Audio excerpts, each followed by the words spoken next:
When I bought my ranch, it came with a private lake, a serene escape that was rightfully mine. The local HOA president, Karen, known for her bossy attitude and sense of entitlement, thought she could bend the rules to her liking. Without ever asking me, she gifted my lake to her son for his birthday party. When I found out, I saw trucks unloading jet skis and loudspeakers at the shore.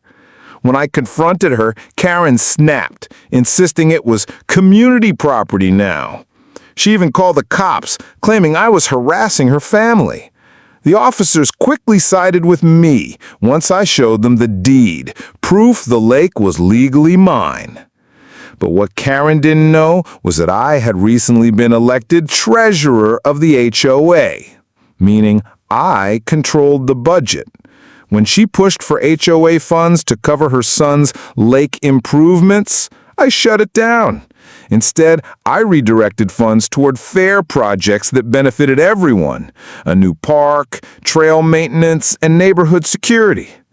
In the end, the community saw Karen's selfishness exposed, and her power slipped away. My lake remained private, my rights respected, and the neighborhood stronger, all because entitlement doesn't trump ownership or accountability. Entitlement versus ownership is a concept that comes up often in communities, neighborhoods, and even families. And it has far-reaching implications that go beyond just disputes over land or property. At its core, entitlement is the belief that one deserves access to or control over something without having earned or legally acquired it. Ownership, on the other hand, is based on clear responsibility, legal rights, and often the investment of time, money, or effort. The difference between the two might seem obvious on paper, but in practice, situations can become messy when people confuse personal desires with legitimate rights. This confusion often leads to conflict, and understanding the distinction is critical not only for property disputes, but for living respectfully within any community. When someone feels entitled, they often act as if their personal preferences outweigh established rules or boundaries. In the story of Karen and the ranch lake, entitlement showed itself in her decision to gift something that was not hers to give. That mindset reflects a deeper issue, the assumption that her position within the homeowners association gave her a kind of authority over all resources in sight. What she failed to recognize is that ownership is not defined by position, personality, or preference. It is defined by verifiable proof, like deeds, contracts, and the law. This principle is foundational in society because it creates stability. If ownership could be redefined simply by what people feel entitled to, chaos would replace order, and trust would dissolve. Ownership is about more than holding a title. It comes with duties. A person who owns property is responsible for maintaining it, respecting its impact on the community, and following legal standards tied to that ownership. For example, a lake on private property may require upkeep, insurance considerations, or even environmental compliance. These are burdens an entitled person rarely thinks about because entitlement seeks benefits without costs. Ownership, in contrast, balances both the privileges and the obligations, creating fairness for the individual and for those around them. Educationally, this distinction between entitlement and ownership can be applied to almost any group setting, not just the neighborhood with an HOA. In schools, students may feel entitled to good grades simply for showing up, but ownership of their education means putting in consistent effort, studying, and taking responsibility for the results. In workplaces, an employee may feel entitled to a promotion because of seniority, but true ownership of their career involves demonstrating leadership, producing results, and investing in growth. These examples highlight that entitlement seeks shortcuts, while ownership relies on process and accountability. The clash between entitlement and ownership often leads to unnecessary conflicts because entitlement tends to ignore boundaries. Someone who feels entitled may not recognize where their control ends and another person's rights begin. In Karen's case, she blurred the line between community property and private property, not because she lacked the knowledge, but because entitlement made her believe her desires could override reality. Educating ourselves and others about this difference prevents such boundary crossing. It reminds people that rights are not based on loudness, influence, or assumption, but on documented fact and mutual respect. Another important lesson is that entitlement is often short-term thinking, while ownership looks at the long term. Entitlement asks, "What can I get right now?" Whereas ownership asks, "What can I sustain and protect for the future?" When communities respect ownership, they protect their stability and harmony. If Karen's view had been accepted, then anyone could claim any resource for personal use, leading to disputes and distrust. But by standing on the side of ownership, the community reaffirmed that fairness, respect, and legality are what hold people together. Ultimately, the educational takeaway is clear. Entitlement erodes trust, while ownership builds it. Teaching this principle in schools, workplaces, and neighborhoods reinforces the idea that rights come with responsibilities and privileges are earned, not assumed. Entitlement may give someone a temporary sense of power, but ownership ensures long-term stability, mutual respect, and peace. Understanding and applying this lesson in daily life helps individuals avoid unnecessary conflicts and contributes to healthier, more respectful communities where boundaries are honored and fairness is preserved. Conflict is a natural part of human interaction. Whether in families, workplaces, schools, or neighborhoods, people will always face disagreements because individuals carry different perspectives, values, and interests. The important lesson is not how to avoid conflict altogether, but how to approach and resolve it in a constructive way. In the story of the Ranch Lake, conflict arose when Karen overstepped boundaries by treating someone else's private property as if it belonged to her. What followed provides a clear example of how resolution often requires more than emotions or opinions. It requires documentation, communication, and sometimes outside authority to reaffirm fairness. When Karen decided to call the police, she escalated the situation instead of addressing it through respectful dialogue. This is common in conflicts. People sometimes double down when challenged, thinking that raising the stakes will give them an advantage. But escalation rarely solves the underlying issue. It only adds more pressure. The real turning point came when the officers examined the facts. The deed showing ownership of the lake was undeniable proof that the ranch owner was in the right. This highlights a powerful educational lesson. Facts and documentation are stronger tools in conflict than assumptions or emotional outbursts. Having clear evidence can settle disputes far more effectively than arguing back and forth. The way this conflict was resolved also underscores the importance of staying calm under pressure. When someone calls the police on you, the natural reaction might be anger, fear, or defensiveness. Yet the most effective response is often composure. By staying calm and presenting proof of ownership, the ranch owners showed not only that they were in the right, but also that they could handle the conflict maturely. This composure likely influenced how the officers viewed the situation and reinforced the credibility of their claim. It teaches us that resolution is not just about what we present, but how we present it. In broader terms, conflict resolution often involves recognizing the difference between interests and positions. A position is the stance someone takes. Karen's position was that the lake was community property. An interest, however, is the deeper motivation behind that stance. Perhaps her interest was simply wanting her son to have a fun birthday celebration. If she had expressed that interest honestly, rather than trying to assert false ownership, the situation might have found a peaceful solution, such as asking permission or arranging a shared celebration elsewhere. This example shows how understanding interests rather than clinging to positions can de-escalate many conflicts before they spiral out of control. There is also a lesson here about authority and neutrality in resolving disputes. The police served as a neutral third party, someone neither side could easily dismiss. In conflicts, especially those involving property, finances, or contracts, it often helps to bring in mediators, legal experts, or neutral authorities to establish clarity. This does not mean every small disagreement requires outside intervention, but in cases where emotions cloud judgment, having an impartial figure can ensure the resolution is fair and respected by all involved. Education about conflict resolution also reminds us that compromise is not always possible or even appropriate. Some people believe every conflict must end with both sides meeting in the middle, but that ignores situations where one side is clearly in the wrong. If someone claims what is not theirs, the fair resolution is not to share it with them, but to uphold rightful ownership. In Karen's case, compromise would have meant surrendering part of the lake's use despite having full legal ownership. That would have reinforced entitlement and undermined fairness.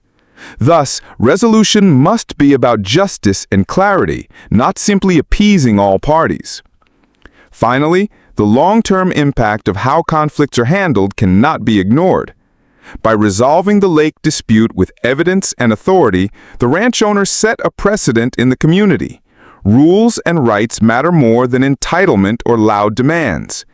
This type of resolution builds respect and trust within groups. People begin to see that disputes will be handled fairly, not based on who shouts the loudest or holds the most influence. Over time, this contributes to healthier, more cooperative communities. The key takeaway is that conflict is inevitable, but resolution depends on facts, composure, and fairness. Whether in personal relationships, professional settings, or neighborhood disputes, standing firm with evidence and seeking respectful solutions fosters peace and stability.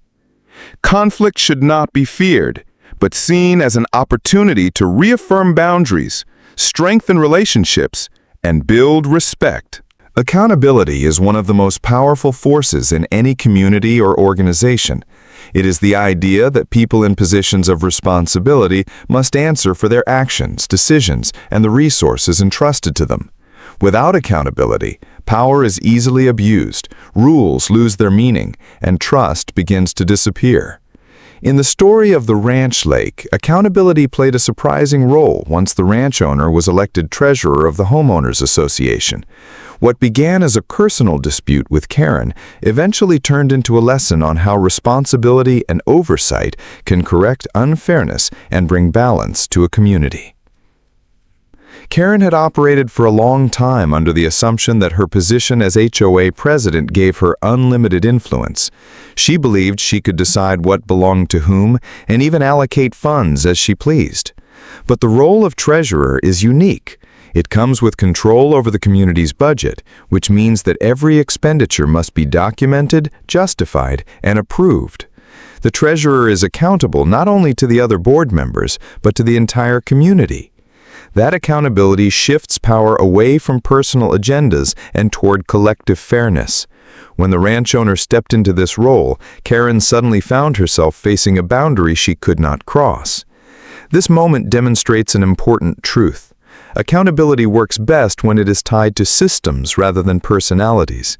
The reason the ranch owner could stop Karen from spending HOA funds on her son's lake improvements was not personal revenge. It was because the rules of the treasurer's office gave him both authority and responsibility. The system required him to ensure money was spent in ways that benefited everyone, not just one family. In a broader sense, this teaches us why societies and organizations create checks and balances. If all power is concentrated in one person or position, accountability disappears. But when roles are divided, president, treasurer, secretary, each person's accountability ensures decisions must pass through multiple levels of responsibility. Accountability also has a moral dimension.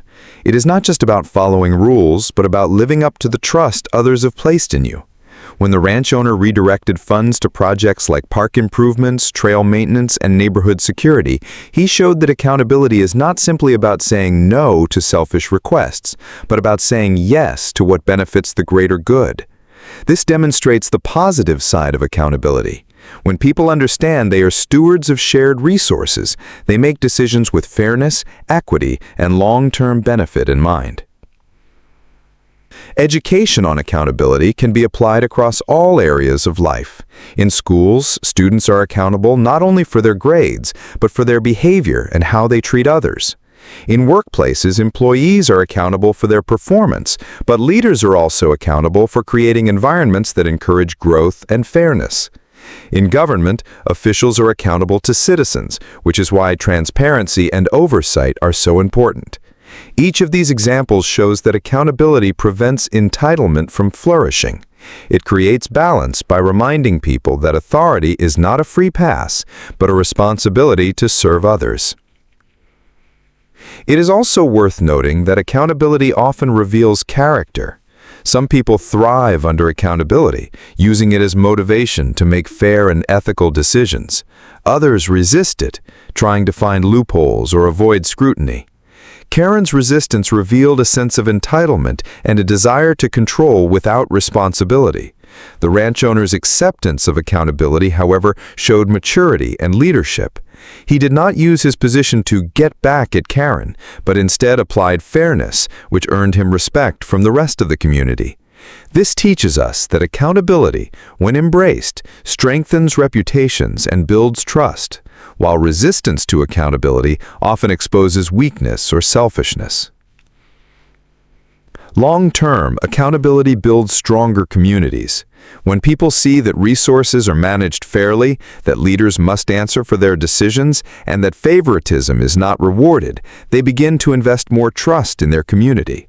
Trust, once built, encourages cooperation, participation, and pride in shared spaces. It turns neighbors into partners rather than rivals. That is why accountability is so essential. It prevents the few from exploiting the many, and it ensures that fairness remains at the heart of community life. The key lesson here is that accountability is not a burden, but a safeguard. It protects resources, relationships, and fairness. The ranch owner's ability to use his role as treasurer to stop entitlement and redirect funds toward everyone's benefit illustrates how accountability transforms conflict into positive change. It ensures that authority is never about personal gain, but about stewardship, fairness, and service to others. Communities thrive when the focus is on collective well-being rather than individual gain. The story of the Ranch Lake demonstrates this truth clearly. Karen's actions represented selfishness, taking something that did not belong to her, using her position to benefit her own family, and disregarding the needs and rights of her neighbors. By contrast, the ranch owner's decision to use his role as treasurer to invest in projects that benefited everyone highlighted the power of prioritizing community over self-interest. This contrast offers an important educational lesson about how shared living spaces, organizations, and even nations succeed or fail based on whether selfishness or community-mindedness dominates. Selfishness, at its core, is a short-term mindset. It asks, "What do I get right now?" without considering the long-term effects on others. Karen wanted her son to have access to a private lake, even though that meant violating someone else's rights and creating division in the neighborhood. Her focus was on her immediate desire, not on fairness, harmony, or the trust of the people she represented as HOA president. This kind of behavior is damaging because communities depend on mutual respect. When one person repeatedly takes without giving, resentment grows, trust erodes, and cooperation breaks down. A single act of selfishness can trigger disputes that linger far longer than the original offense. Community-mindedness, on the other hand, is about thinking of the bigger picture. It asks, how do my actions affect others, and how can I contribute to the greater good? When the ranch owner redirected funds from selfish projects to community-wide improvements like parks, trails, and security, he demonstrated the long-term mindset. These projects may not have directly benefited him personally as much as they did others, but they strengthened the neighborhood as a whole. Over time, these kinds of decisions create environments where people feel safe, connected, and valued. That sense of belonging is one of the greatest rewards of living in a community. Education about the importance of prioritizing community over selfishness can start at an early age. Children can be taught to share, to take turns, and to think about the needs of classmates rather than always putting themselves first. In schools, group projects are often designed not just to teach academic lessons, but to encourage collaboration and mutual responsibility. In workplaces, employees who focus on teamwork often help their organizations achieve greater success than individuals who only pursue personal recognition. And in neighborhoods, residents who pitch in to maintain shared spaces, help one another in emergencies, or simply show respect for boundaries create healthier, more welcoming environments for everyone. One of the challenges in promoting community over selfishness is that selfishness can sometimes appear easier or more rewarding in the moment. It is tempting to cut corners, take credit, or prioritize personal comfort. But the long-term effects of selfishness are rarely positive. A selfish leader may enjoy temporary power, but eventually they lose the trust of their followers. A selfish neighbor may enjoy exclusive use of resources, but eventually they face isolation when others no longer want to cooperate. Community-mindedness requires patience and sometimes sacrifice, but its rewards, trust, respect, stability, and cooperation are far greater. The story of the Ranch Lake also reveals that communities will naturally favor leaders who demonstrate fairness and inclusivity over those who display selfishness. Once Karen's entitlement was exposed, her influence weakened.